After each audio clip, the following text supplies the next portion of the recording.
may proceed. Thank you. Thank you, Bashir. Mr. Inambao, can you please go to 102? Hopefully I want to see if we can finalize this agreement. Page 256. I'm there. I think you have read a few of those clauses. I'm there. All right. In the fuel industry, one of the ways to secure exclusivity is to build tankers on someone else's property. Do you know that? We did discover that during the investigations. All right. If you look at point 3.1, that is basically giving, NAMCOR exclusivity in terms of those tanks. Would you agree? I will give you time to read. 3.1. 3.1, yes. Following the transfer of ownership of the assets to NAMCOR Trading, pursuant to this agreement, NAMCOR Trading hereby authorizes ENACON to utilize and store only the petroleum products procured from NAMCOR Trading for the duration of the supply agreement between ENACON and the Ministry of Defense, subject to the terms of this agreement unless this arrangement is terminated earlier by NAMCOR Trading for whatsoever reason. It means that ENACON can only use fuel from NAMCOR in those tanks. Your Worship, in terms of our investigations, this agreement was simply an instrument that was used to ensure that the money is moved, rather laundered from NAMCOR Trading to ENACON and subsequently to the staff members or former staff members of NAMCOR, including Mr. Cedric Willemse, Your Worship. So these conditions were simply embedded there just to ensure that the transaction of the money is able to be concluded from the books of NAMCOR. But Mr. Inambao, I did not ask you what is the reason for this clause. I just asked whether that is the meaning of the clause. Did you hear the question? Well, in terms, I don't know which answer you want to give. You want me to give you. As far as I'm concerned, that is the suitable answer. Okay. So the agreement was used as a vehicle. Definitely. So is the agreement valid? When an instrument has been used to commit an offense, I cannot confirm as to whether it is valid or not. What I'm saying is it was used to commit an offense. This was a vehicle. That is why there are charges of conspiracy in this regards. Because both ENACON and the concerned staff members conspired, and the only way the money could be funded out of NAMCOR is through ensuring that there is a contract.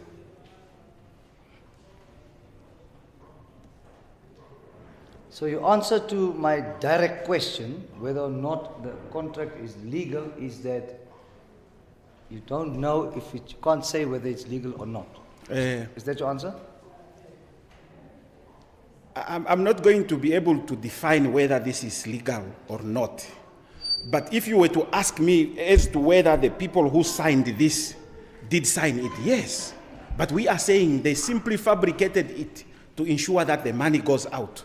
That is why, even some of the conditions, terms and conditions are in this way. Mr. Inambao, did you not on the previous bail application, under oath, confirm that the agreement is legal? And you must remember now you are under oath. I am under oath, and I don't know whether I've testified to that effect. You have asked me a question, and I'm telling you what the evidence have concluded.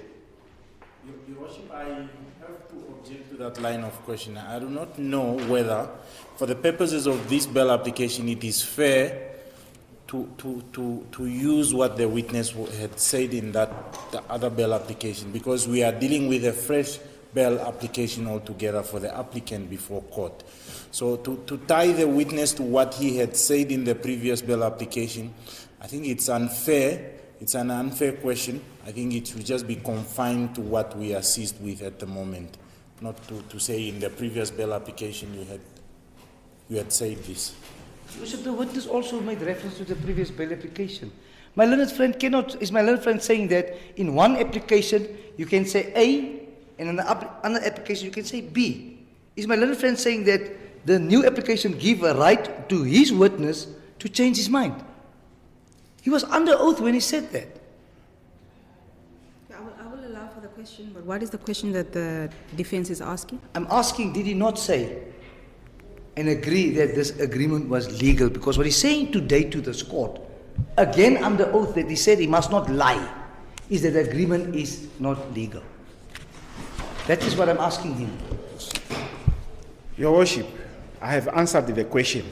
When I prepare, I don't go and prepare based on the previous formal bail application, and I've never made references to that application, Your Worship. I have provided evidence to this court from the findings of investigations, and I kept saying in terms of the evidence, Your Worship, and I will repeat this, even in the other application, I said this contract was used as a vehicle to ensure that money is laundered from NAMCOR. But I thought you don't want to refer to the previous. You wanted me to refer to it, and I'm just simply repeating and confirming what I said. Yes, and I'm also asking you to repeat and confirm what you said. In the previous bail Okay, it has application- been answered. Can we move on to the next question, please? Let me ask you this. Did NAMCOR think this is a legal document? NAMCOR was, a misrepresentation was made to NAMCOR Trading. Joseph, at this point I must ask. It's a closed question. Very simple question that I asked this witness. And I've been patient. Okay, what is the question, Mr. Isaacs? Did NAMCOR think and confirm that this is a legal contract? That is my question. And I was about to answer you, Your Worship. My answer I'm saying is, misrepresentation was done to NAMCOR.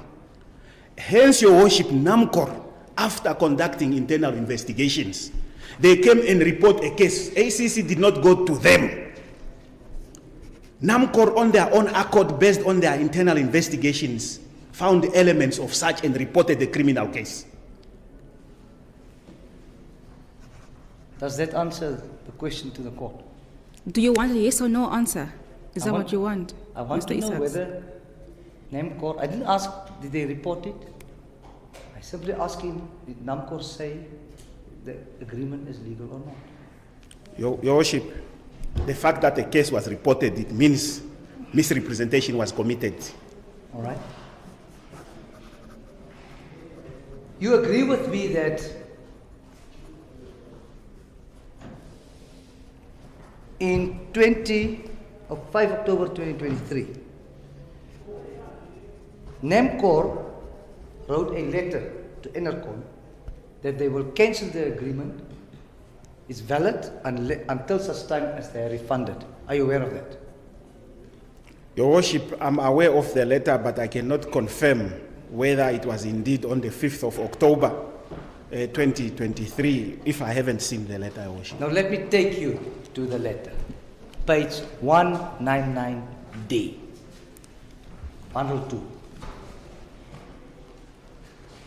Page. Page 199, capital D.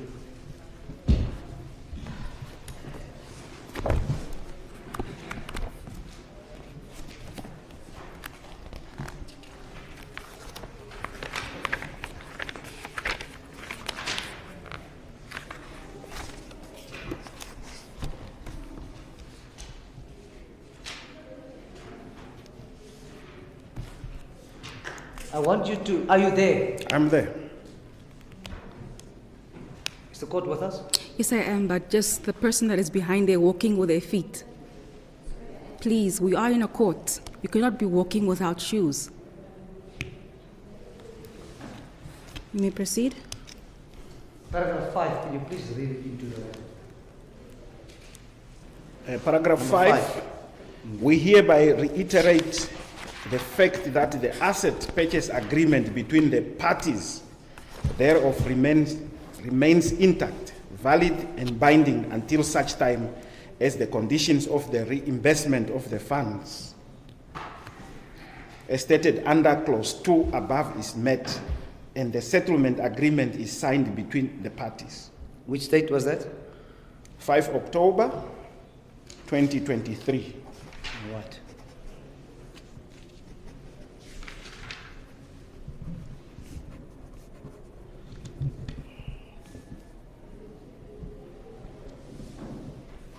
I want you, the court, refer the court to page 242 of bundle 2.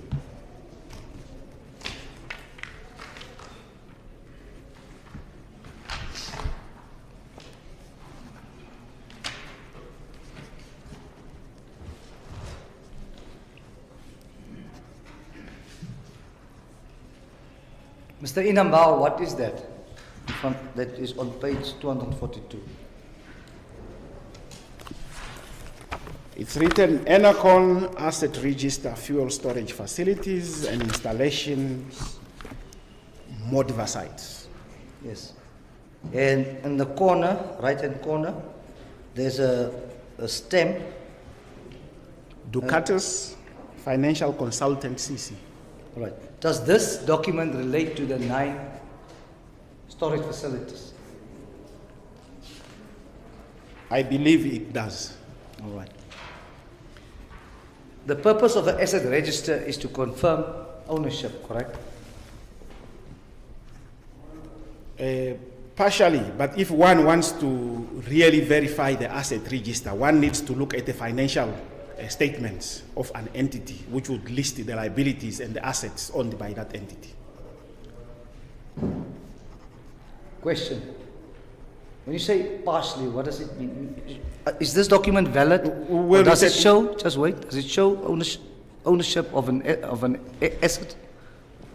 This is a document which is written by an accountant or an accounting firm indicating these assets are in the asset registers of Enercon. Meaning if something is in your asset register, does that not make it your property?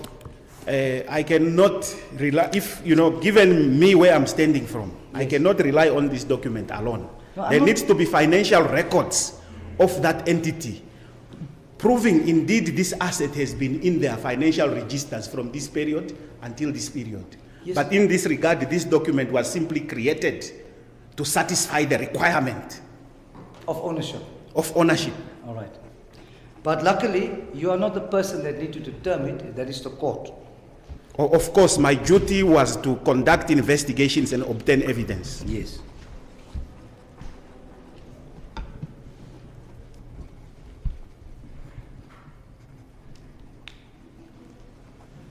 Mr. Nambao, is it common cause that the asset purchase agreement was given birth to by a fuel supply agreement between NAMCOR and Enercon? I believe it was part of the plan which we are talking about, the conspiracy which started way back in October 2021. You said the conspiracy started in October 2021. That's correct. What happened in October 2021? That's when an account for Enercon was opened in which the strategic executive finance was given mandate to. And in that account, that is where Modiva was supposed to be paying money, and the money didn't go there, all of it in its entirety. Okay. In October 2021, where was Mr. Willemse employed? I believe he was a consultant at NAMCOR. All right. Did you have any negotiations or any input in the opening of that account in terms of your investigation? No, but we cannot confirm that because we know that on 22 April, before he was appointed in the permanent capacity, there's evidence indicating he was involved at least in the negotiations of the assets. The asset which was given birth by the fuel supply agreement. See, Your Worship, my question was simple. Was he involved in October 2021 with the drafting, negotiating of the supply agreement? That's all. That was my question.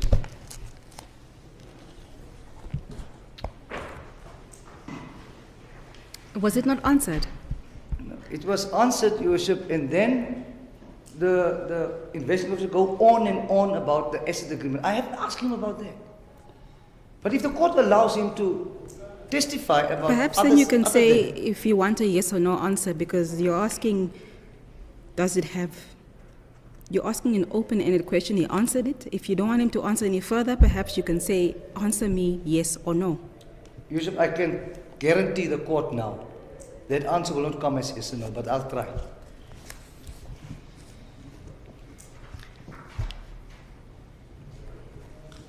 Can you please give me a yes or no answer, Mr. Inambao? Was Mr. Willemse in October 2021 at any stage involved in the opening of that account? No, he was not involved. Thank you. I want to go to the fuel agreement.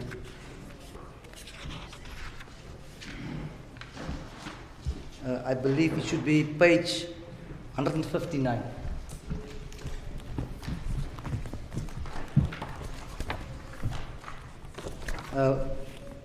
Volume 2. Bundle 2.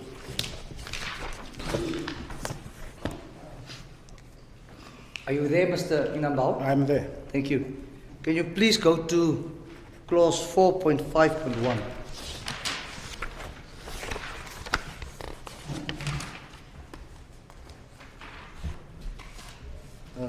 Sorry, not that one.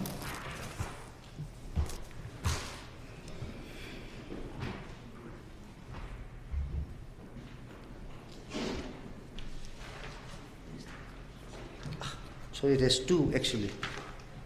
on page 164, correct? Yes, 164. I'm there. All right. Can you please read that into the record? You said 4.5.1. Yeah, 4.5.1.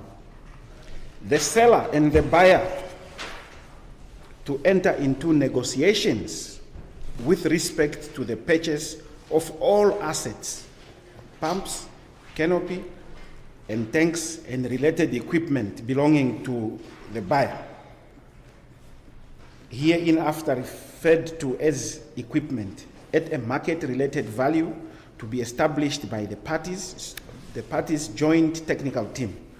The parties further agree to negotiate with a reasonable time, within a reasonable time, an amount that could be set off against debt owed by the buyer, if any, at the time of negotiations with regards to the acquisition of the equipment. Yes. Do you agree or do you not agree that that gave rise to the asset purchase agreement? I partially don't agree, because when EcoFuel ceded the debt of 73 million to Enacon, there was a resolution in which Enacon had first, in that resolution, among others, indicated they needed to enter into a fuel supply agreement with NAMCOR, or rather, Enacon should enter into a fuel supply agreement, among others. All right. So that agreement or that resolution plus this agreement would then give rise to the asset purchase agreement. That's correct. Okay. Which was part of the plot, which already was initiated in October 2021. Yes, we will come to the session agreement. Just for the record, when was this agreement signed? 16 March 2022. Yes or no question. Was Mr. Willemse involved in the negotiating or drafting of this particular agreement? As far as the evidence is concerned, I didn't testify that Mr. Willemse was involved in this. So our evidence could not find evidence that he was involved in this agreement. And there I ask a yes or no question.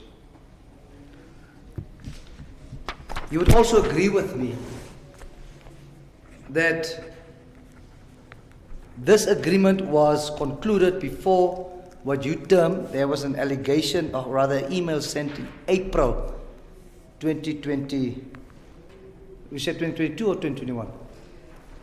2022. 2022. So this agreement was before that email. That agreement, or that communication, Your Worship, actually goes further to show the involvement of Mr. Willemse even before the email was sent. Because it goes to show that he had knowledge of these engagements.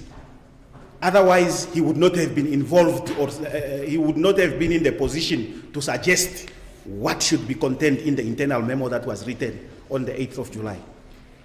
Okay. Do you confirm, yes or no, that this agreement was before the April email that you claim was sent? Your Worship, it's very difficult for me to answer a yes and no question without cementing the rationalization as to why I am saying yes or no.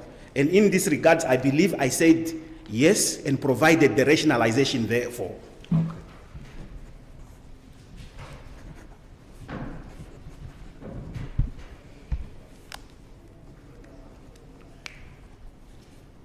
We know for a fact that in March, as you testified, 2022, Mr. Willemse was not a permanent employee of NAMCOR. That's correct. In a sense that he worked as a consultant. So in a way, Your Worship, he still served the interests of NAMCOR. Okay. You further testified when this asset purchase agreement between NAMCOR and Enercon was entered into, there were no procedures followed. Absolutely nothing. That's how I understand your testimony. Would that be correct? No procedures were followed other than coming up with these documentations which we believe they were fabricated in order to ensure money moves from NAMCOR. Yes. Now, you are aware that before this agreement was entered into, there were certain procedures followed, boxes ticked. Are you aware? That I cannot confirm until you lay the procedure, those processes that were followed. But as far as investigations is concerned, the procurement process was not followed, financial and policy procedures was not followed, there was no board approval, there was no budget. So I don't know what you are talking about when you are saying there were boxes that were ticked. Let me enlighten you. The first box that was ticked is there was a verification of the existence of the asset. Because you testified that the MD sent 2 people from Enercon to see if they existed. Is it correct? I have never argued that there was no verification. The Is it verification, correct, sir? the verification was there, was done. Thank you. The second box that was ticked was ownership was confirmed through the asset register as well as from Enercon. Although it was confirmed, I've stated my position. As far as I'm concerned, there is no financial records indicating these assets indeed were in the books of Enercon since 2016, when they entered into the agreement with NDF. When you say financial books, what does it mean? The financial statements. Do you have the financial statements? As far as we are concerned, there's no financial statements. So you don't have it? We don't have it. So the fact that you don't have it doesn't mean it doesn't exist. I'm saying this document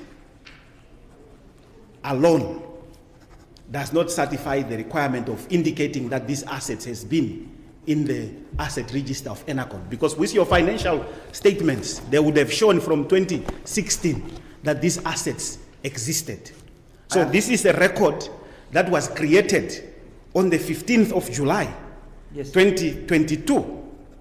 So that is the only account that we have. I know. My question is, the fact that you don't have it Does it mean it does not exist? No. Thank you.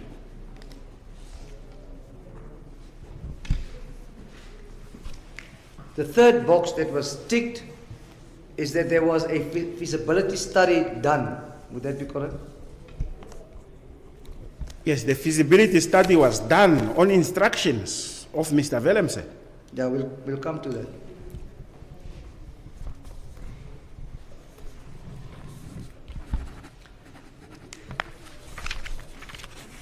Did Mr. Willemse instruct the MD, Managing Director, to authorize the two employees to go verify the existence of the asset? Yes or no? No, thank you. Did Mr. Willemse, or was in a position to verify the truthness of the asset register that was provided by NAMCOR? I cannot confirm that because I have never provided evidence indicating that he verified the asset register. What I testified on is that he certified the invoice. Yes. But Mr. But- Mbao, I will come to that. Yeah, I'm just and asking you questions. I'm still proceeding with my answer. Okay. However, you need to note that on the 22nd of April 2022, the list of these assets was sent to Mr. Willemse. So meaning Mr. Willemse, and I'm saying meaning this, it's upon these documentations that an internal memo was prepared by the engineering team for them to undertake this travel itinerary to go and conduct an evaluation. Mr. Inambao, unless we see that invoice, that email, that is not true. And I'm telling you, that is the truth. Yes. Evidence is there. Okay. But we know for a fact that Mr. Willemse was not involved in the verification of ownership or existence, verification of ownership, and he was not the one that physically did the feasibility study. That is undoubtedly so. Your Worship, the staff member who conducted the feasibility study, I believe, is a staff member who has a junior rank versus the rank that was occupied, or rather the position that was occupied by Mr. Willemse. Yes. It's a known fact in business that senior managers can instruct their subordinate or junior staff members in a specific area for them to undertake that activities. Is it also a known fact that the MD can instruct his subordinates to do something? Of course. Thank you.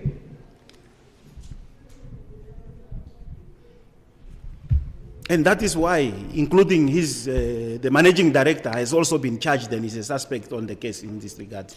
I didn't ask you that, but thank you for the information. Now, for which department is Mr. Ashela? Did he work? I believe he worked under finance. And who's his boss? Ms. Hamukwaya And who's her boss? technically would be the managing director, And who's his boss? the board.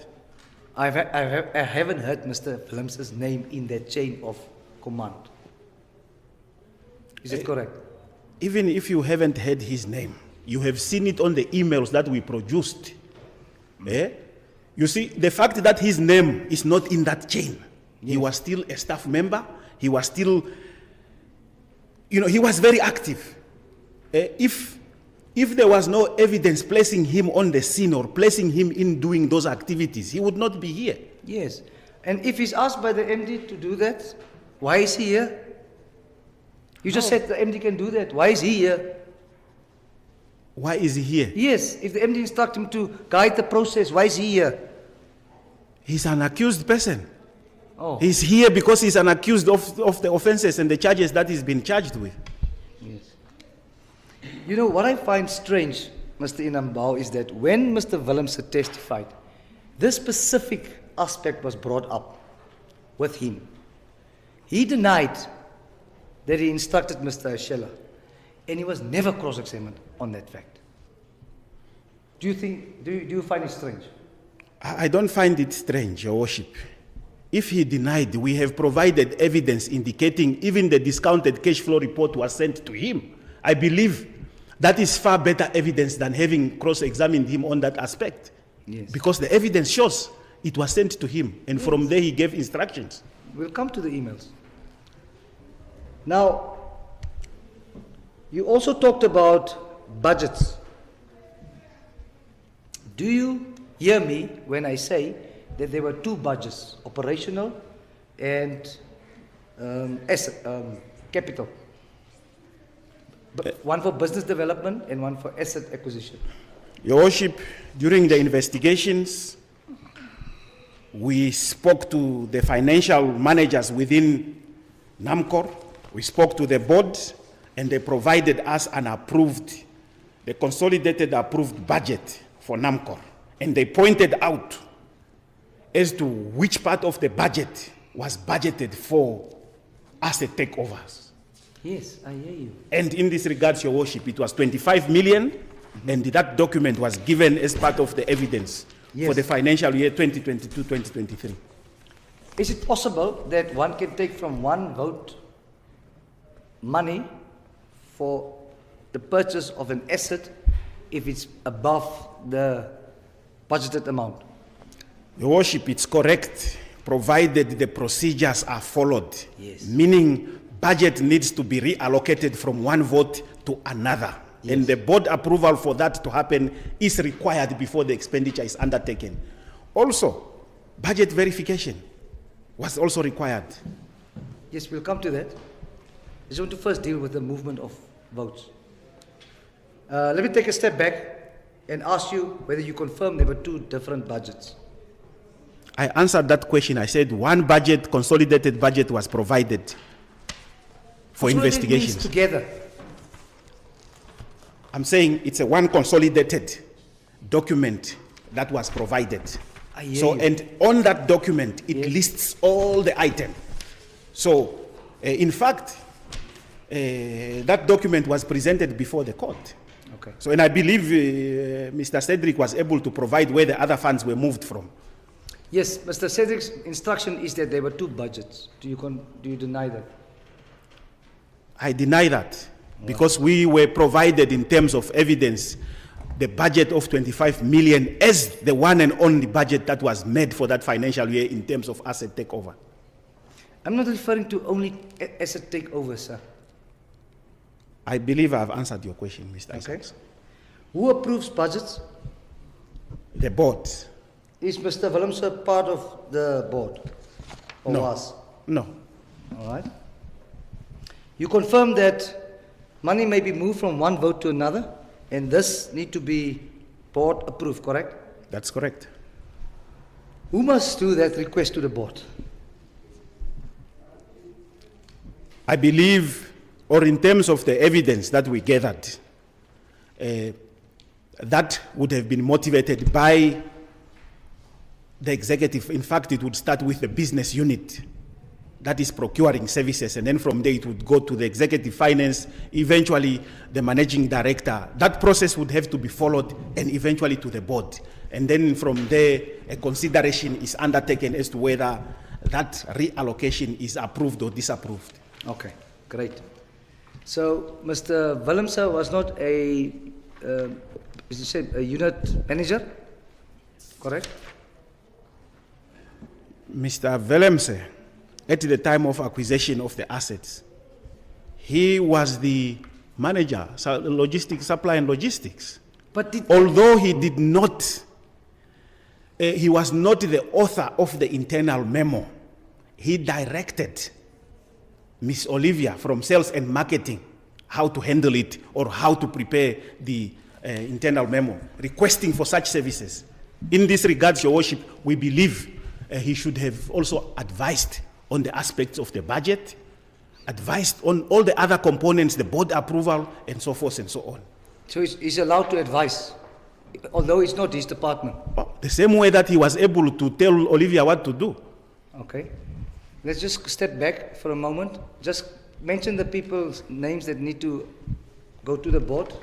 You said what manager? I said it was the user department in Just hang on. User department. Which department? sales marketing, where in this regard Ms. Olivia was the one who initiated the request. Okay. In other words, Mr. Willemse is not in that department. That's correct. Then it goes to the executive finance. Who was that? That was Ms. Jennifer. So Mr. Willemse was not part, didn't co-act with the executive finance, correct? That's correct. Then you said it goes to the MD. Who was the MD at the time? Mr. Mulunga. We know that Mr. Willemse was not the MD at the time. That is known. Right. So the people that had to ensure that there's board approval from one vote to another is these people, but there was no obligation other than you say advice on Mr. Willemse to get board approval, correct? Hence we are talking about conspiracy. And you know, this word conspiracy, I will keep repeating it, is because they planned, including Mr. Willemse. Otherwise, he would not have had any footprints or fingerprints in that transaction. Yes. How did he plan to tell people they have board approval? What did he do? I indicated already. He is the one who directed Ms. Olivia to draft the memo and the content of the memo. Okay. Part of that, when he is the one who directed the creation or the generation of the discounted cash flow report. And from there we know that, you know, despite processes not having been followed, you know, at the end of the day, he was in a position to be a checker of the transaction. At the point when the contract had already been signed, he is the one that ensured that the invoice was certified correct. And by certifying the invoice correct, it means the due processes and all the other processes involved should have been followed. At that point in time, he needed to check where is the board approval, where is the budget verification, and so forth and so on. And he could have asked questions at that point in time if those were not there. Where does it say so that that is the process that he must follow when he signs an invoice? Take us to that part. Let us not talk out of opinions. Take us to the document where it says, wait sir, that it says that before signing an invoice, you have to check A, B, C, D. Take us to that part. I might not be able to take you to the document which says like that, or refer you to that piece of the policy. But in terms of the interviews that we conducted with the staff members, that's what they indicated. This is the process that has been followed. Yes. So the checker needed to verify those. Yes, I'm with you. But you, in the absence of, you cannot provide us with any documentation. As my learned friend asked Mr. Willemse, show us where the board said, or that Ms. Jennifer went to the board, bring us a document or something. And he was asked that. The same of you. No, the you cannot provide any evidence before the policies are there. That is the procedure. The policies are there. Policies are there, yeah, indeed. Now, you said there's a budget verification. Where is it? Which document must I go to? There was no budget verification. No, I'm saying there must be. I am with you. Yes, I believe it will be in the financial. Where is it governed? I believe it will be in the financial policies and procedures. Just show the court where it is. So the Your court can Worship, also see. at the moment, I'm not able to do that, but the policies are there which guides how payments are undertaken. And when we interviewed staff members, they confirmed of this. And when we go to trial, these staff members would go and testify on these aspects. Yes, but for now, I put it to you, you have no evidence to say what you are saying. It's simply your say-so. You talk about policies, it's not before the court. It's in the policy, it's not before the court. You say, let's do it at trial. That is what you say. That's what you are saying. As far as I'm concerned, is we have obtained evidence, we have obtained pieces of policies, we have obtained all these kind of things, and it was indicated as such. All right. coming back to where you testified that Mr. Willemse instructed Mr. Sheila to write this report. You said that is contained in an email. But when the email was sent, when the report was sent, You said it's contained in an email. You referred me to an email when I was cross-examining you about it. I am answering you. Okay? When the report was sent, it was sent via email. But there were meetings that were held between Mr. Sem and Mr. Willemse, Okay. in which the instruction was given for the generation of that report. Great. When was that meeting? Your Worship, right now I cannot say, but it's after the report, the evaluation report was created. And if you look at that chain of email, the one I believe is for 6 July, where the report was shared with Mr. Willemse, I'm sure those conversations will be able to indicate otherwise. What do you mean otherwise what? Indicating that the request to, when the report was finalized, it was sent to Mr. Willemse. Yeah, I'm still busy trying to find out the meeting. So who was in that meeting? When Mr. Willemse instructed someone that is not working in his department to do the report. Who was in the meeting? I indicated that Mr. Mukwaya was there, who is the direct supervisor, I believe, at the time of Mr. Ashela.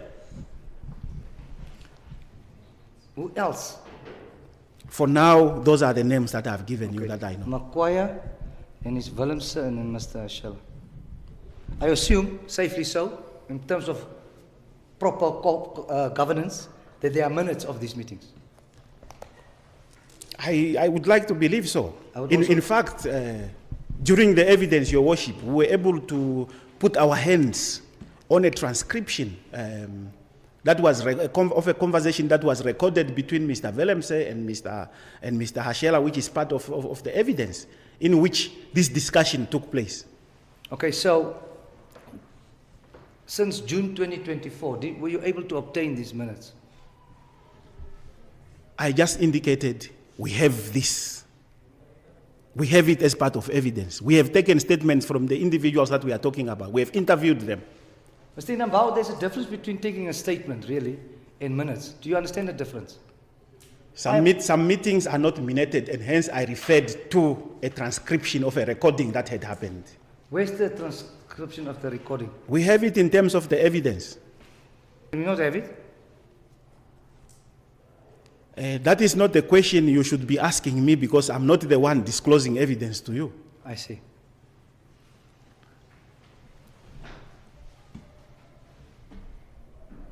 In the absence of that recording transcribed, what we have here is you telling the court there was such a meeting, correct? That's Of correct. something someone else told you, correct? Not somebody else told me. Shala. I have seen the transcription. I have taken the statement. So this is not a mere hearsay. This is evidence that we have. No, sir, it's hearsay. No. You were not in a meeting, you are not the author, it's hearsay. But even if it's hearsay, during the current application we are having, I believe hearsay is admissible as well. Indeed, until such time as it's disputed, that's also part of the law. Mr. Inambao, it's the first time that we hear about this recording. Not once did the prosecutor put it to Mr. Willemse, but Mr. Willemse, you asked for a meeting. We have recordings to prove that you asked for that meeting. I don't know whether you expect me to answer that question. I'm not the one who dictates what questions the prosecutor puts to the applicant. Okay. Now, which email did you wanted me to have a sight on in terms of the email that was written to Mr. Willemse? Which one is it you're referring to? I was referring earlier to a conversation which happened between 6 and 7 July. I believe those were handed to the court. Is it I don't know whether it was F1? yesterday or today.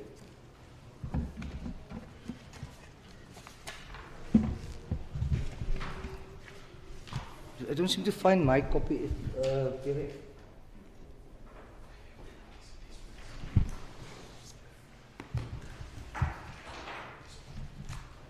You still have the emails in front of you? I'm only having the purchase orders here. No, I'm referring to the emails. That one I don't have. I'm only having the purchase orders emails here. Okay.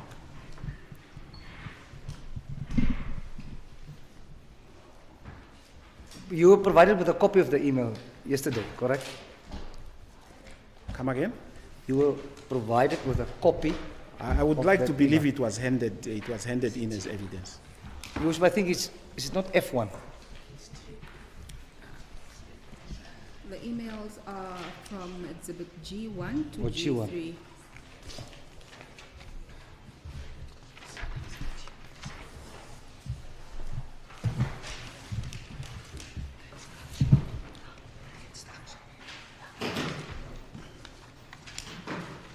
If I may just get a sight of the court's copy to see. I don't know why I made mine F1.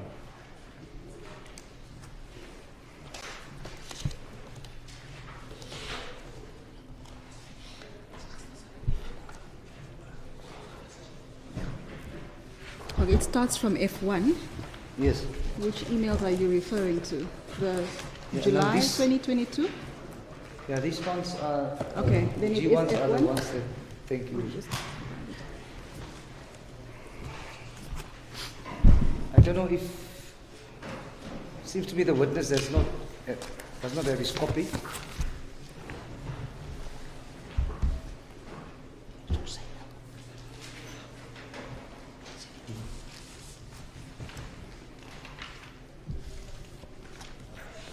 See if I can quickly find it.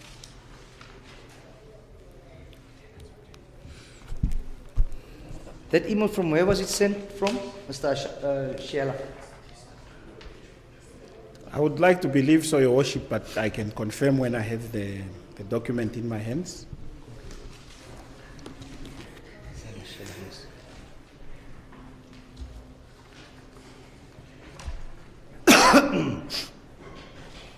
Can I then have the Where's the exhibit? course bundle? Where's the-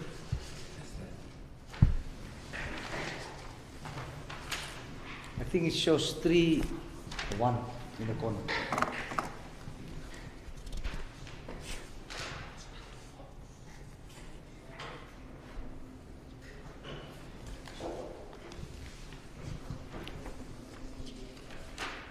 Can the officer just verify that we have the same email? Because it was just as a group and not page 1, 2, 3, 4, 5. So Yes. just trying to. This one. Is it not the correct one, Mr.? No, I have the two correct ones here. Yes, but the one that I showed you, does it form part of it? That comes from Mr. Sema Shela. Well, the chain of the emails that I'm having here. Okay, there's this one, I believe, perhaps, maybe this page is also part of these documents. Yes, it looks like it's part of these documents because I see Mr. Petrus Ainiko in the, yes, Sam Hashela. No, definitely this page is one of these. No, that document that you have there is not part of the document. I found it in my bundle. It cannot be part of your document. I have Yes. two documents which are the same, and this one which is alone. Yes, that document that you have it now This one. is one that I gave to you now. It's part of yours. Do you Okay. understand? You must give it back. I don't know. You gave it to me. I thought you want me to keep it so I can make references to it. No, I wanted you to compare that email with the ones that you have, whether that email is also part of your bundle.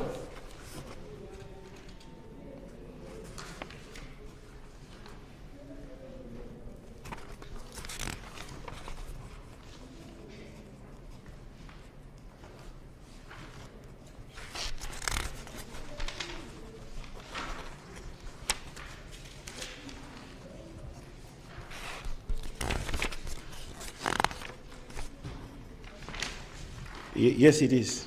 It's part of this this one. Okay? But Just give me a second, but not part of this one. I think it's a page which is missing from this one. Okay. You mean do you have a copy of the same emails? Yes, except that one page which is missing from this set. Okay. Now, can you go to the email where you said that Mr. Willemse instructed Mr. Ashela to draft the report?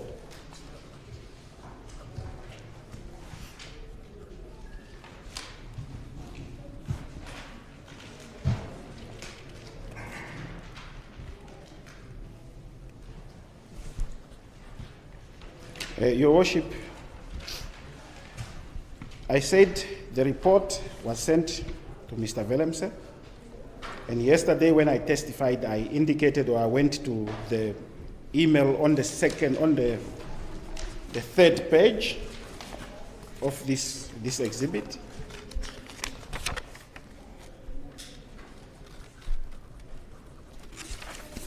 Mr. Inambao, just not to, I don't want to get confused. There's no email stating that you have in front of you instructing Mr. Ashela. That we have. Hence, I said there was a meeting. I'm asking, in the emails before you, there's no email where Mr. Willemse instructed Mr. Ashela. Is that correct? That's correct in terms of the emails, but there was a meeting. Right. Now, what is the response, Mr. Ashela? What was the content of his email?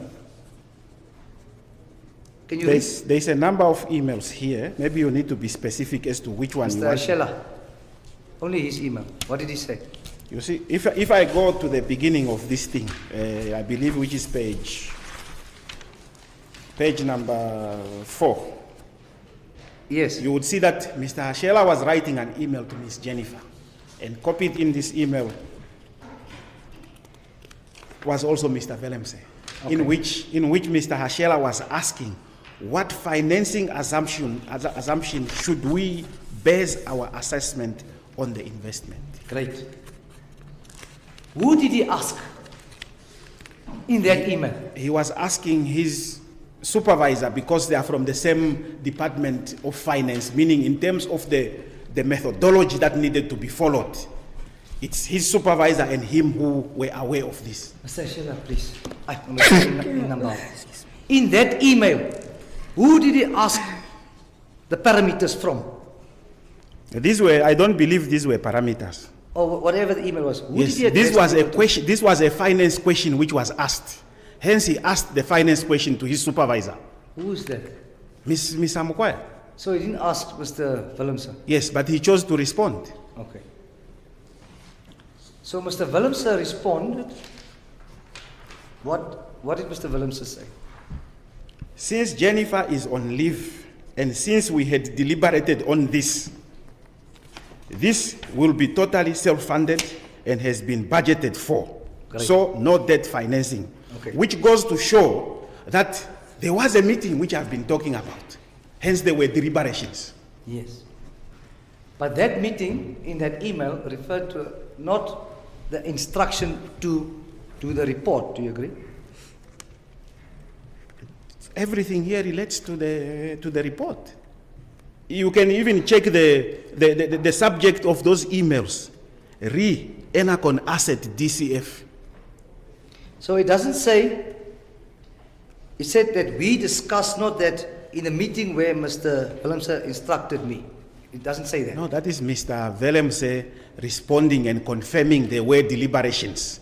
Right. And we have confirmed with Mr. Ashela in this regards, who confirmed Mr. Willemse was there. In fact, it's him who had organized the meeting. All right, thank you.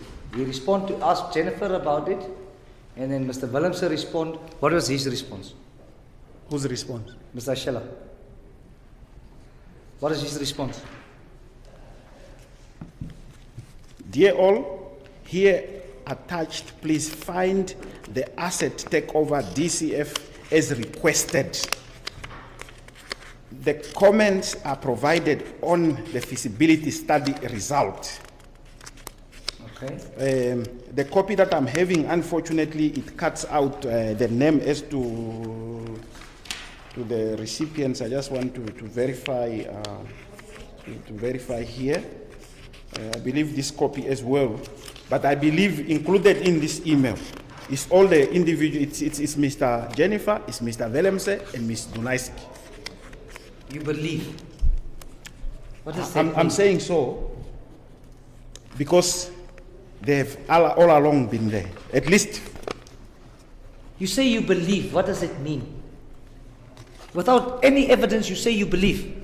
from the emails, the original emails that we have, I know Mr. Cedric is there. It's not about believing here. Jennifer is there, and as well as Olivia is there. So the prosecutor gave us a bad copy. I don't think if it's a bad copy, it was his intention, because it's a copy which he omitted to do to copy some other information. All right. In that email, he does not address Mr. Willemse individually, correct? That you just read, it said, dear team. That's correct. Okay. And, hence we are saying there is conspiracy, because it was not only Mr. Willemse, and I've been directing the conversation to Mr. Willemse specifically because he's the applicant that is sitting before the court. Yes. Yeah, Ms. Ashela is not sitting here, and all other people that are also similarly involved, they are also not sitting here. Correct? Correct. Yes. In that email that you read, it referred to the word instructed, as instructed. Yes, which confirms what I've been saying, because he was instructed. It doesn't confirm what you're saying. Does it say instructed by Mr. Willemse? Your Worship, in the statement we obtained from him, he confirmed he was instructed by Mr. Willemse, and we asked that question, who instructed? Yes, I'm not dealing with a statement that's Yes. not before the court. In the email that you read, does it say instructed by Mr. Willemse? Your Worship, in addition to the information from the email, from this email, I can confirm that it was indicated Mr. Willemse was the meeting organizer and the instructions came from him, or rather the request. Mr. Inambao, my instructions from the applicant is that his involvement regarding the drafting of all documents that led or negotiations that led to the asset purchase agreement, his involvement was requested by the MD. Can you dispute that fact? I cannot dispute that fact, and hence, because of everything that happened, including the MD then, he's a suspect on the case. Yes. So, and hence we are saying they conspired. It's good you are mentioning that, because it just shows that indeed they were planning to do these things. So, in other words, would you agree with me, he did not misrepresent to NAMCOR that he had his involvement in this agreement, correct? Prior to the agreement. No. There was not a misrepresentation. No, there is. If you How can look, he misrepresent if he says? I wanted if you to answer agree- you. Because if you look at the email on top here, Yes. the one of 7 July, Cedric further writes, please note that we want to present tomorrow to MD. The second sentence, also please slide in the submissions. Our ultimate goal, and this process is to step closer to the direct contract with MOD. Okay. So I believe that was misrepresentation. What was misrepresented? NAMCOR never got closer to that deal until today. Oh, I see. Oh, that's the misrepresentation. I understand. No, what I'm trying to say is, these ideas came from him. So whether he was requested, if he was requested by the managing director, there would be evidence in which the managing director at least was part of the correspondence in the first place, or there will be that instruction. Hence we are saying in this regards, they conspired. Mr. Inambao, you just read there in that email that the reason why they need the documents is for the MD. Yes. You just read it there. Because they conspired. Oh, now they conspire. Okay. And I've been saying it all along. So, when all these documents are gathered, who must now decide who has the authority to enter into the asset purchase agreement? That is a non-fact. The managing director, in terms of his position there as the managing director, is the person that enters into agreements. Okay. But as I've been saying, we must not forget that these instruments were simply created in order to make the transaction look legitimate. Yes. And then don't forget the conspiracy. Of course. Yes.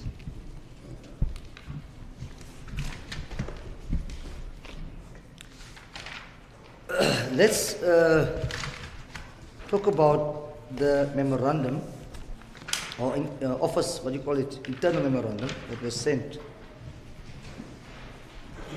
Internal memorandum of 8 July, you will find it on 202.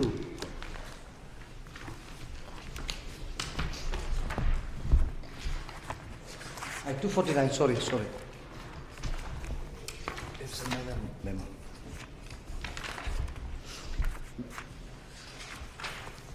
I'm there.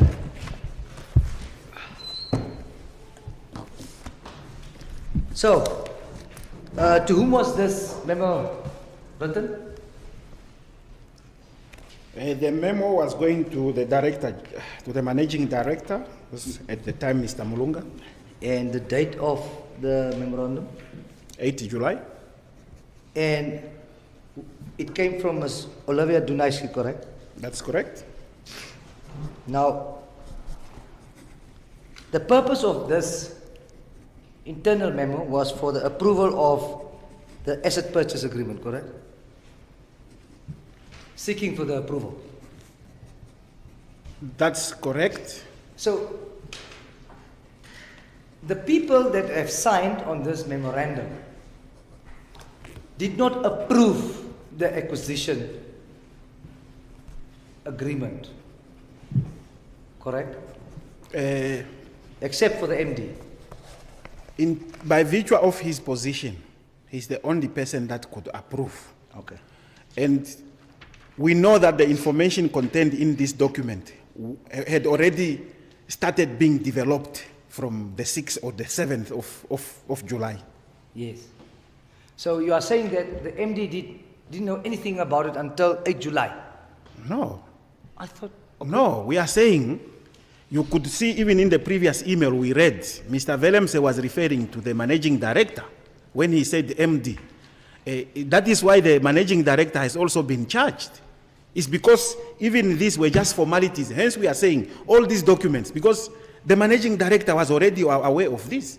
So all these documents were simply created in order to legitimatize the transactions when it's going to be concluded at the end of the day, rather on the 19th of July 2022.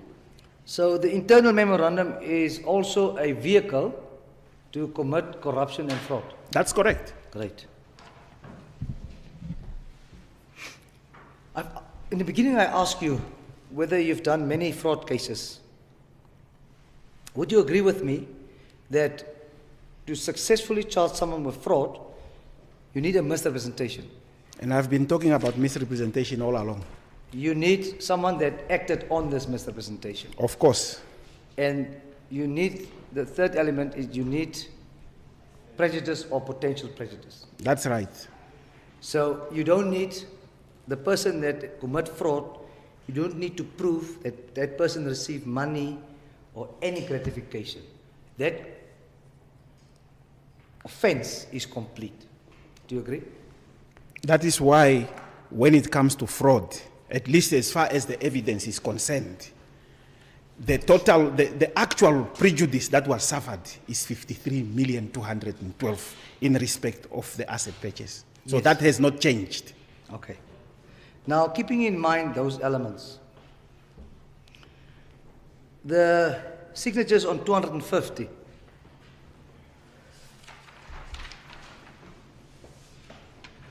they bound themselves, except, in fact, everybody, bound themselves on the information that appears on the internal memorandum. Would you agree?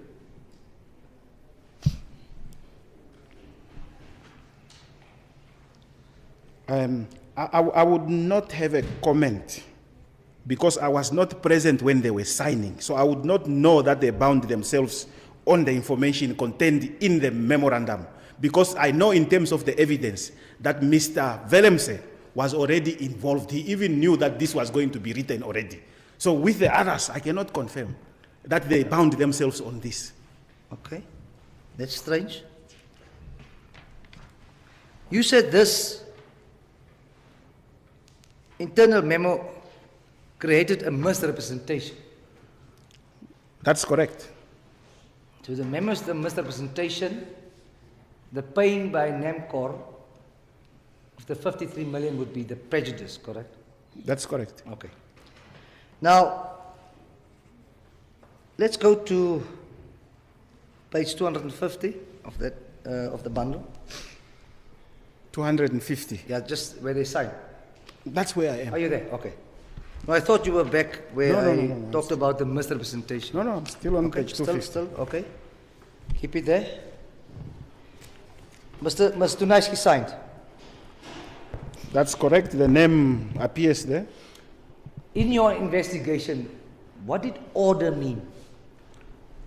Ordered, I believe, is the person that is requesting for approval, the author of the document in this regard. The author. Is that what your investigation say? You The asked, author- you asked me what it meant, and I explained it. I'm saying in terms of your investigation. The person who wrote the submission, Okay. if you want to put me in simple English terms. And what does supported by means? In simple Oxford, or maybe not Oxford, English. Supported, it's what it means, is to support. Meaning, whatever I said there, I support that idea. Yes. I Basically, it's to put weight. align myself. Yes. Great. What does recommended by mean? Is the person recommending. And these words is what they mean. I'm recommending because this has been brought to me and I agree with the, basically it's agreeing with the submissions that was made, and therefore, is it a viable project or not? Yes, but we have, according to your evidence, this internal memo is a misrepresentation. So whoever signed that agreement aligned himself or herself with that misrepresentation. Do you agree? Not entirely correct. Not entirely correct. Not entirely correct, in a sense that some of the actors, they already knew, and hence we have been singing the song of conspiracy. So this was simply rubber stamped by some. But Mr. Inambao, I just informed you the complete offense of fraud. I'm very much familiar with the offense of fraud. And Fraud does not have, let me explain to you something. Fraud does not have an element of conspiracy in the essential element of the charged fraud. And I totally agree with you. And let me tell you why I agree with you. That is why you see the offenses has been listed differently. Yes. The offense of conspiracy, it's a charge on its own. I agree. And the fraud component, it's also a charge on its own, I agree. which comprises of the elements of misrepresentation. And we are saying there was intention in these regards, which Yes. ultimately caused an actual loss Yes. to NAMCOR Trading. I agree. If one follow your reasoning, then Dunaiski, Maposa, Willemse, Shufeni, and Mulonga would be guilty of committing fraud because this is a misrepresentation that caused a prejudice of 53 million to NAMCOR. If one follow your reasoning. Your Worship, that is why some of the accused persons on this case, they are here, including Mr. Willemse. Yes. Mr. Mulunga's name as the person who ultimately approved. He's one of the suspects. Yes. Miss Olivia, she's a suspect. Yes. For the fraud case, I agree. Yes. On your definition. Where is Maposa? Your Worship, On your argument. I believe I am here to provide evidence as far as to whether Mr. Willemse is a candidate for bail and to demonstrate the actions of Mr. Willemse. As far as the directions of the investigations, I cannot, it's not my duty to say this one is a suspect, this one. Investigations, Your Worship, is still ongoing. And we know of these names. One of the grounds, Your Worship, we have provided is that they are still pending arrests. Do you say that Mr. Maposa and Mr. Shufeni will be arrested? I have no answer to that question, Your Worship. But if they was to be arrested, how will the accused interfere with them? The same way, Your Worship, we know that one of the suspects we are looking for ran away few minutes after apprehending Mr. Willemse. At this point in time, I'm not confirming whether these are suspects or not, but I'm saying investigations are ongoing. These people are known to Mr. Willemse. But I'll come back to that point, but you know, you are telling this court the accused or the applicant will interfere on people that he doesn't know whether they will be there or not, on people that is unknown to him at this point. Your Worship, It will be a suspect, correct? when I testified yesterday, and hence, you know, it's not only one ground of, you know, of denying bail, Your Worship. There is several grounds that has been provided as to why denying bail. And I remember when I was testifying yesterday, I said due to the complexities of the transactions involved, especially in the money laundering, we are still following those transactions. I understand, Mr. So the suspects is not the only reason that was provided. There's many other reasons. Yes, but Mr. Inambao, the witness, the applicant must address this, all these grounds for the court to make the determination. Yes. You cannot say there are others, not that one, there are others, not that one. You must address all of them. I'm just trying to address that aspect. Do you understand? Because you want me to confirm if these are suspects and how the applicant will interfere. No, There's still other names that we are following. You're missing the point. All right, let's talk about QMS, quality meets supply.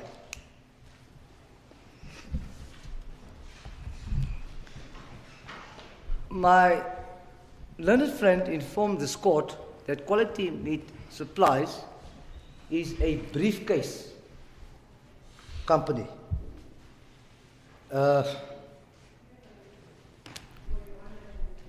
What is a briefcase company? Do you know? Your Worship, as far as our evidence is concerned, Quality Meat Supplies, among others, was simply used as an entity to launder the money, specifically the money that came from NAMCOR, or I mean the money that was intended for NAMCOR. Yes. Okay. So, as far as the briefcase is concerned, we know that this business does not have an office,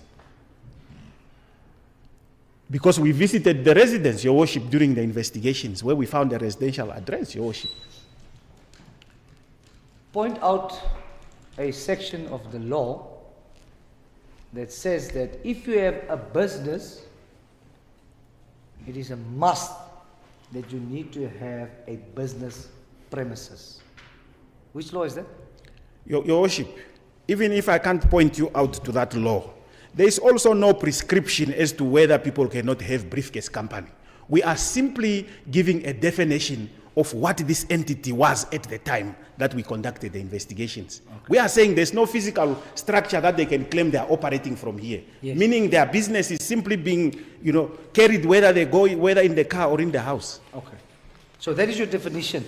It's saying that the only reason why you're saying it's a briefcase company is because it did not have a business address. There was a business address, but there was no butchery. In terms of the founding documentations, there is an address which is listed there, the address which we visited, but there's no operations. Yes. All right. Is a business address the only evidence that the business operated? Not necessarily. Yes. It is no doubt in this court's mind, and I put it to you, that Quality Meat Supplies operated as a business in terms of what is going on in his account. It operated as a business more so to launder the money. Yes. So it was used, or it was created as an instrument to, that was used to launder the proceeds of the offenses that we are here busy demonstrating to this court. Okay. You said it was created. When was it created? I cannot remember the exact date when it was established or when it was registered with BIPA. Yes. But I believe it was somewhere in 2021. All right. Was it specifically created for money laundering, according to your investigation? In terms of the founding statement, it was created, the nature of business listed there is livestock, selling of livestock, beef, and among others. Here's the question. In terms of your investigation, was quality meat supply specifically created to launder the money,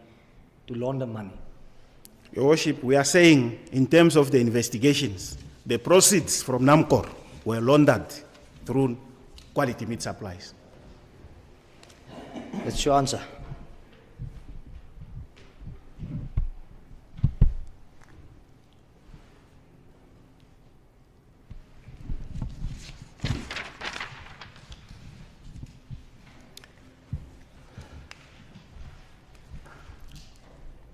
Mr. Willemse testified that he had a business relationship with Mr. Malema, which you indicated yesterday was the beneficial owner of quality meat supplies. Do you have evidence to show the contrary? Credible evidence to show the contrary? Your Worship, our evidence, as I demonstrated from yesterday, shows that Mr. Willemse was involved in the acquisition of the assets from NAMCOR when he was in the employment of NAMCOR. From there, Your Worship, as a result of his involvement, money was paid to NAMCOR. That money ended up in the account. Part of it ended up in the account of quality meat supply from, Eco Trading, and then from there into quality meat supplies, and then into his personal account and into his business account. Your Worship, if we look at those account statements, and I know the account statement because that account statement starts from January 2022, I believe. You don't see transactions going to Mr. Willemse. It's only after the agreement or the assets were sold, or rather were bought by NAMCOR.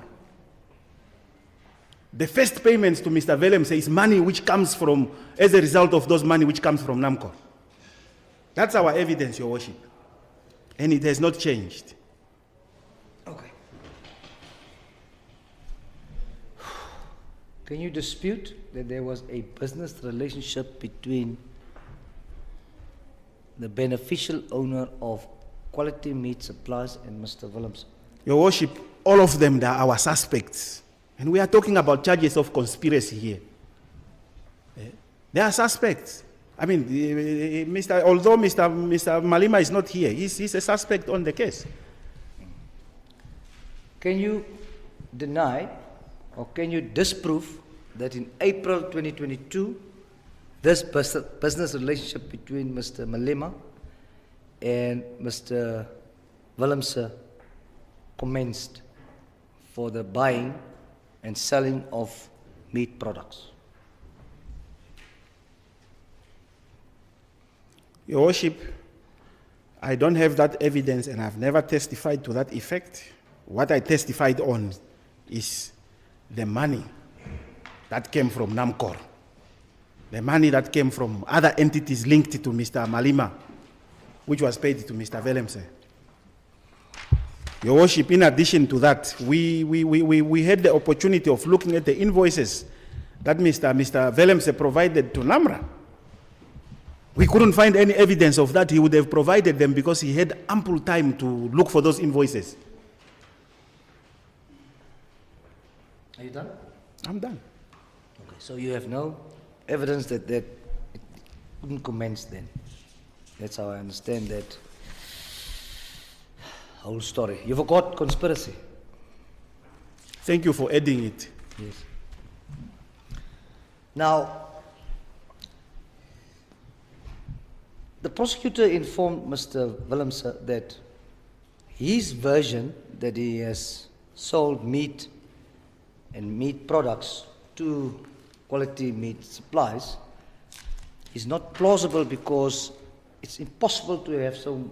If you look at the amount that he sold meat to Mr. Malema, it was impossible to do that because it requires a lot of animals. It's impossible to do because? It's too much animals.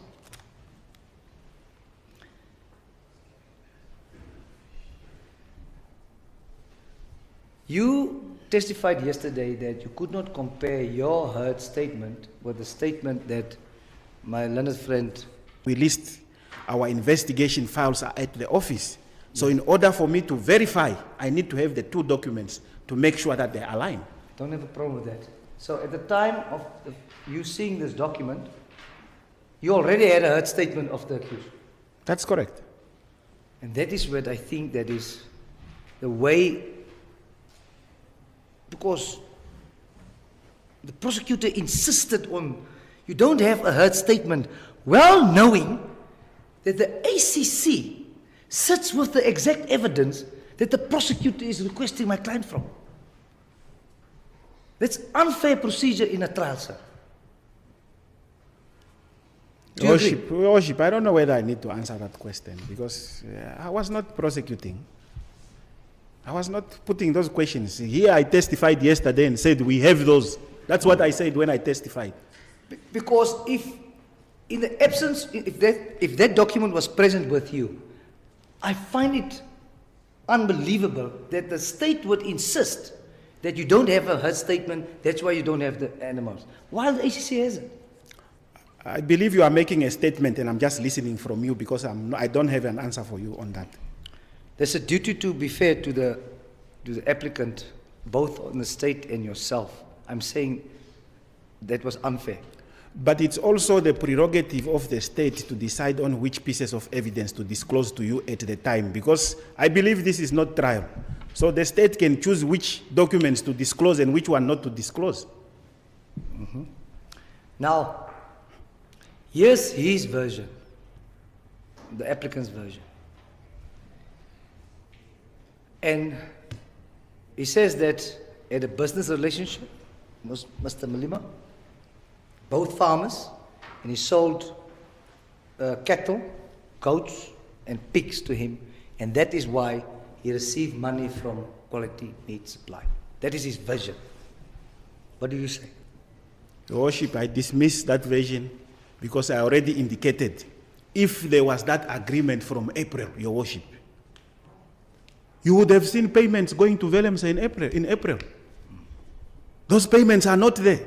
It's only after, Your Worship. In fact, the payment from NAMCOR was made on the 19th of July.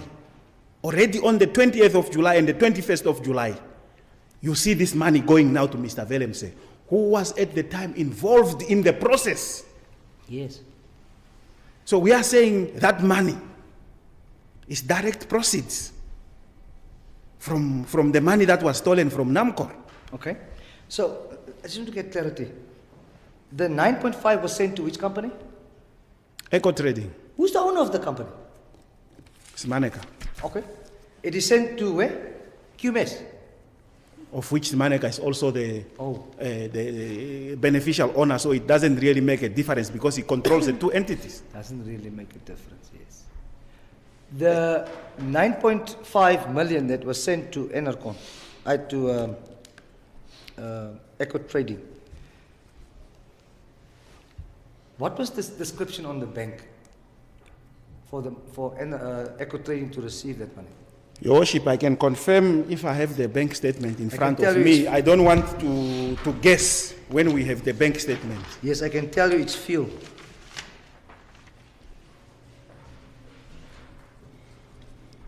Page 2, the record of Eco Trading starts on 272. You can have a look through them until page 279.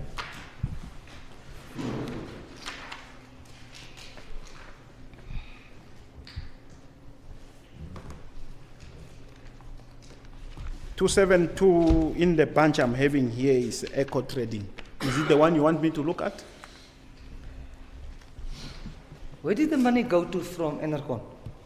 Oh, no, I wanted to verify if you wanted me to, because, sorry. you were asking me the reference that of the funds of the money that went to Mr. Willemse. No, I didn't ask you that. You asked. But I hear what you say. Yes, I want you to go that statement. Okay, so what is it that you want me to address? What is the reference on that back statement from for the 9.5 million paid from Enercon to Eco Trading?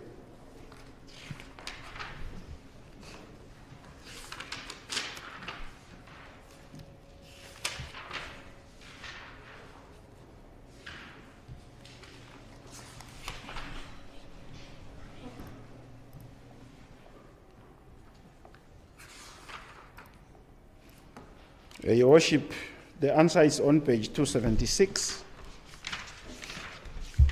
Date is 19 July 2022. The reference is Enercon Namibia fuel payment, or rather fuel PMT, which I can only assume is for payment. Okay. In your investigation, what kind of company was Enercon?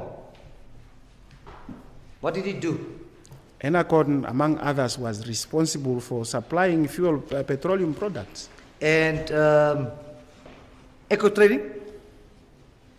Eco Trading, I cannot remember the nature of the business activities, but definitely it was not registered with the Ministry of Mines and Energy as either, on any, to become anything relating to the supply or wholesaling of fuel product.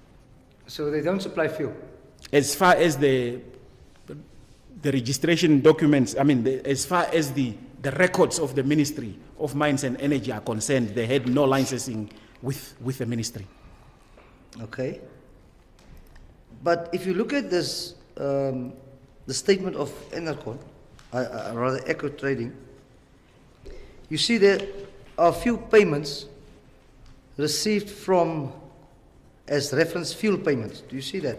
If you quickly glance through. Your Worship, this entity was owned by Victor. It was owned by Victor Malima. And there's a number of transactions between Enercon, Erongo, EcoFuel, Quality Meat Supplies, and so forth and so on. Hence, we are saying all these entities, they are the branches of the same tree, because they are owned by people who are related. There are transactions, multiple transactions among themselves. So in the description, this is somebody who's sitting in front of the computer. They can decide to put description. You can even put payment to Mr. Inamba while the money is actually not going to Mr. Inamba. Yeah, we will follow that transaction and see in your account that it will actually reflect there. But what we know in terms of payment is that the same amount reflect or is debited in Enercon account. It's not so. It's correct. Yes. But remember, the description can change. The description does not have to be the same. There's a description of the person paying and the description of the person receiving the payment. Okay. And all those are manually inputted by the person that is making the payment. In this account, who did the prescription? Who made it? In this account? Yes. You said I must remember the difference. You tell me, what's the difference? No. The difference, that has nothing to do with who made the payment. That's the question which you asked me.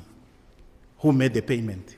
So I was trying to tell you that the description on the two accounts can be the same or it can be different. I hear you. Yeah. But what we have seen here is a bank statement that referred to fuel payment. That's correct. Okay.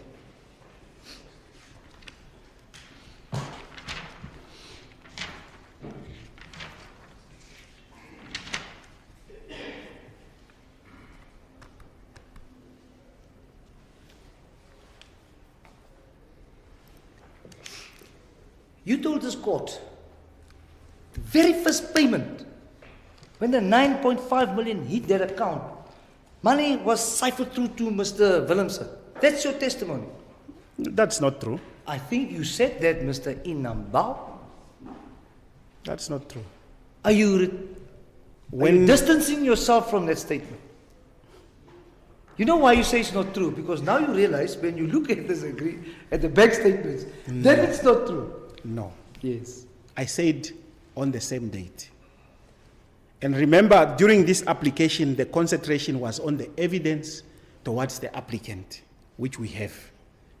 And I did indicate in my examination in chief that as soon as the money hit the account of Enacon, Yes. there were two specific payments that were made immediately. It's a payment to Onyeka of 3,613,000 and the payment of 9.5 to Eco Trading. And then from there, I said I will concentrate on the 9.5.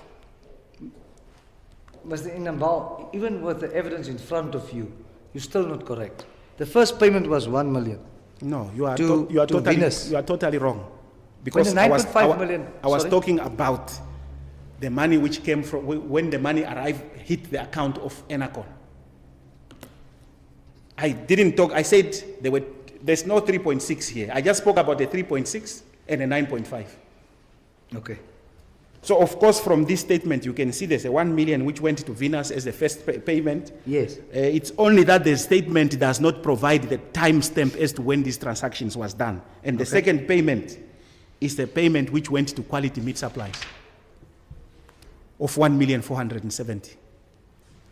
It seems to me that is the norm in that company, that money comes in and payments are made. It looks like the norm. I would not say it's a norm. From investigation perspective, this was urgent because there were bribes. So the actors were waiting for their share of the pie.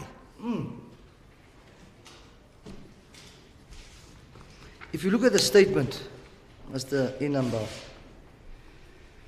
page 2, let me start with page 273.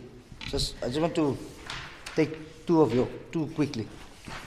270? 273, on the 2nd of February, there was a payment for services, 130, and then immediately after that, 125,000 went out of the account.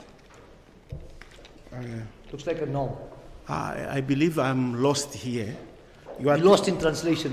You are saying 273. Yeah, page 273. 273. Yes. You said the date is February, because the statement I'm having here. 2nd April. Sorry. Oh yes. So I wonder who was lost in translation. That's why I'm saying maybe I got you lost.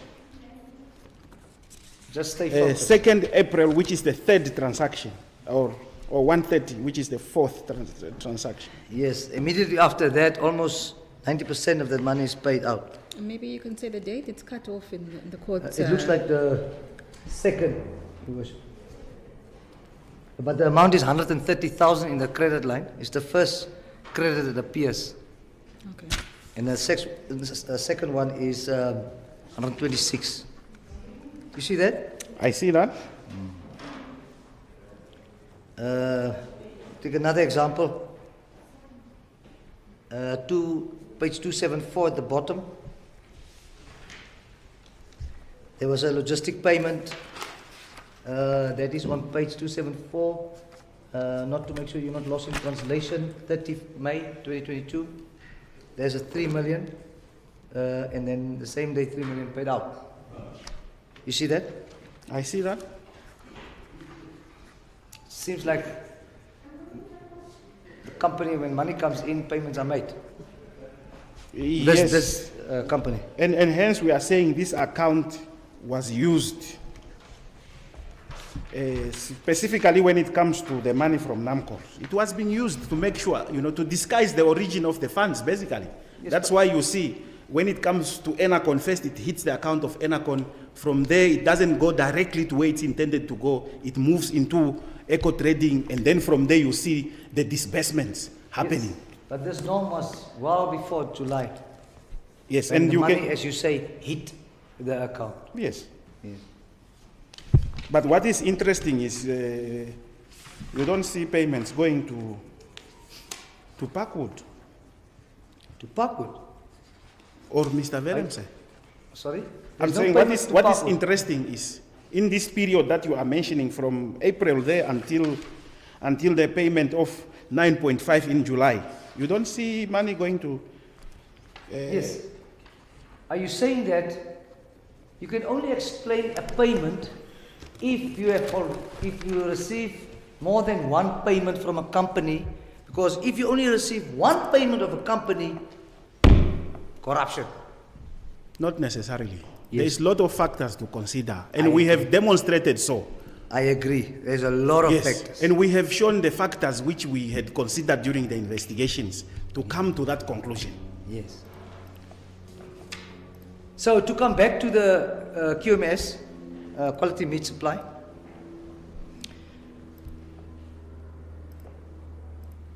The fact remains that 150,000 was not received from NAMCOR. Do you hear me? By Mr. Willemse.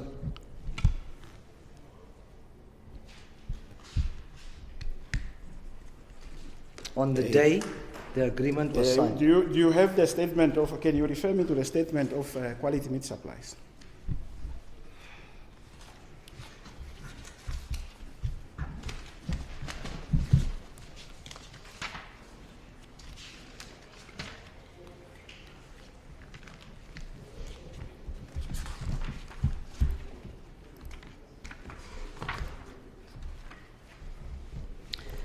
You will find it on page 280. It starts there. Thank you. And what was your questions again, Mr. Isaacs? That's the problem. I want to make sure, because a couple of minutes has passed while we are looking for the records. I want to make sure that I give you the answer that is deserving. Okay. 150,000 in terms of the evidence before the court was received by Mr. Willemse from Quality Meat Supply. Yes. Is it? It was received from Quality Meat Supplies. Yes.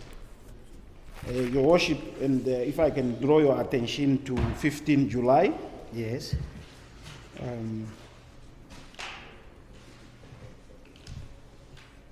I believe it's transaction code 155. But I don't trust this transaction code because you would see that they actually they are repetitive. So You don't trust codes? no, if you look at this bank statement, you would see they are repetitive, meaning it's a description for a specific payment. So if I say code 155, there's a lot of one other 55. So hence I'm relying more on the date. I see. Thank you very much. Okay. So, Your Worship, you would see that there was a payment that was made to CP Willemse, game and goats. But what is interesting, Your Worship, is that before that payment was made, on the same date, there was a payment in the same amount that was received from Erongo Petroleum. Okay. So we know now that Erongo Petroleum did not sign the asset purchase agreement, correct? Although they didn't sign asset purchase agreement, its company is owned by the same family. Mr. And Inabao, there's flow of money between these entities. I understand that. I see you're excited about you want to repeat everything. But this bail application you could have finished in a few hours. I'm really trying to minimize my cross-examination, specific answers, and we move on. Of course. If you look at the bottom of that, the top of that statement, 27 May,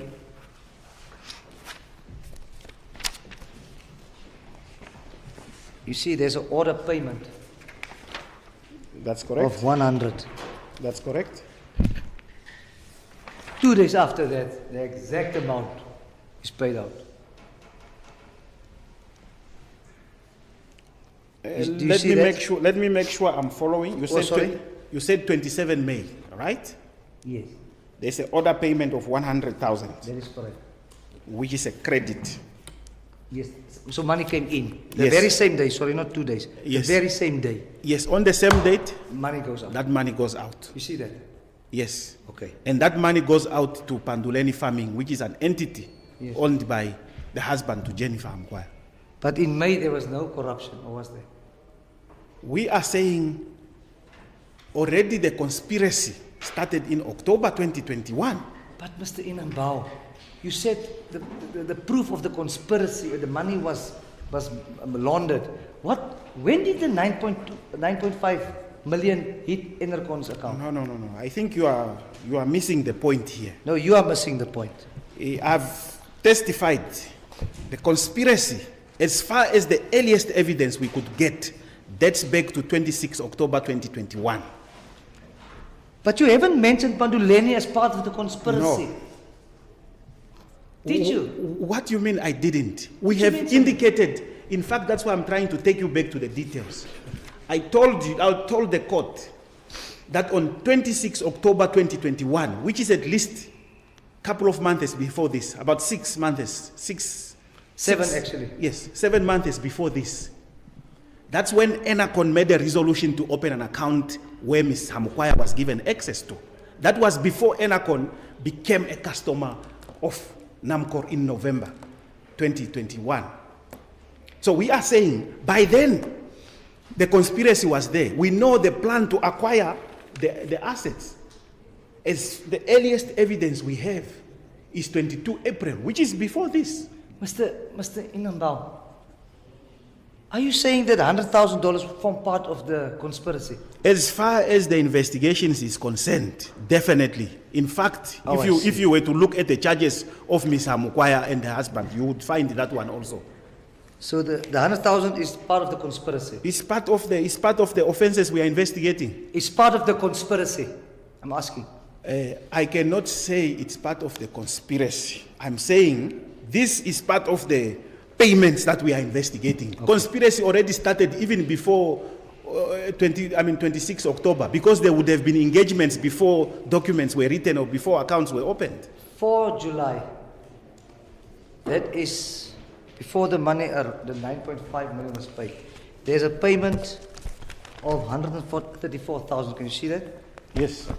And the ink is still not dry in the bank. Paid out. You see that? Yes, and you know when you are talking about this entity, just wait. Is in fact what I wanted Oshali to paid the money. Wait. yes, And it was drawn. Is Oshali also part of the it's one of conspiracy the theory? it's one of the same family. No, I'm asking. Is anyone from Oshali or Oshali itself, is it part of the accused? Oshali Smaneka is the beneficial owner as well. I'm asking, in this charge before this court, or any charge in this case, is Oshali as a company an accused, or the beneficial owner of the company an accused? Definitely.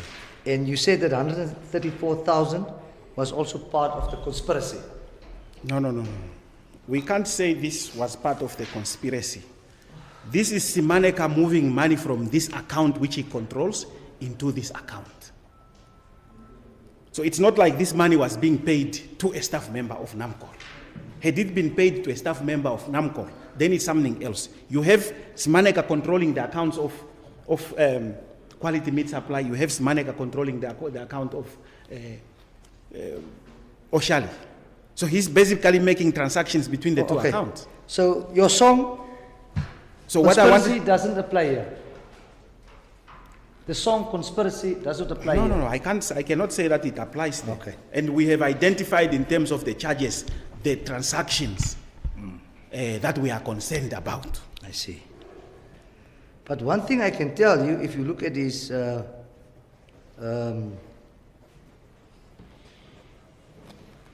you look at this agreement, money comes in and almost money come out. That's a trend in this bank statement. Do you see? Or do you hear me? I hear you, but as far as the money that we are able to, where the accused persons and the applicant is charged, we are saying those are bribes, gratification which they received. Yes. Now, Mr. Inambao, as a seasoned investigating officer, both in the Namibian police and the ACC, you would agree with me that direct evidence is stronger than inference, evidence based on inference. Is it correct? Circumstantial evidence. Do you hear me? In terms of the law of evidence, direct evidence is always better. But in this regards, we have the evidence. Yes. We have the evidence which points to the applicant's involvement. We have evidence indicating how the applicant received the, bribes. Yes. In this 150,000 specifically, you would agree with me that the evidence pointing to a bribe in respect of Mr. Willemse is circumstantial. Your Worship, we know that on the 15th of July, 2022, that is the very day the agreement between ENACON and NAMCOR was signed by ENACON. Yes, and then from there, you start to see money flowing into Mr. Willemse's account. The person that was responsible, partly for the arrangements of the acquisition, or at least for negotiations. Mr. Inambal, the charges my client facing is that he received money, money from ENACON or Irongo. I'm putting it to you on this transaction, and that is for the asset purchase agreement. I put it to you that in respect of ENACON, the evidence here is circumstantial. Your Worship, you agree? These are not ordinary people. These are executives that we are talking about here. It's people who were executive. This is organized crimes at its best, Your Worship. The people planned. They did not want to leave trails as to where the money was coming from. That is why they were disguising it as having, as them having delivered or rendered services. They could have paid the money directly from ENACON's account, but they were afraid. Okay. So this was simply disguising the origin of the funds. That's how we are looking at it in terms of the evidence that we have. So it's not circumstantial. Oh, okay. Not circumstantial. Because maybe on that note, I see it's 4 o'clock. I still have a lot to deal with this witness. May I ask if we can roll this matter over to tomorrow? If there's no objection from my colleague's side. I'm sure he will maybe object when we get done with this.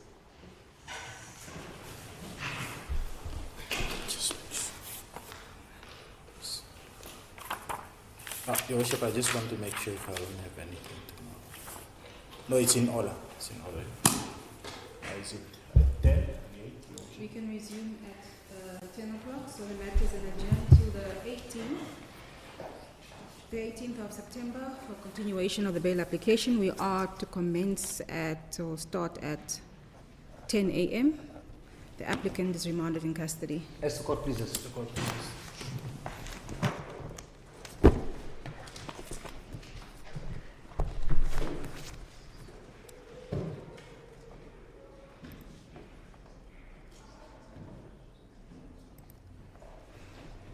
We may adjourn.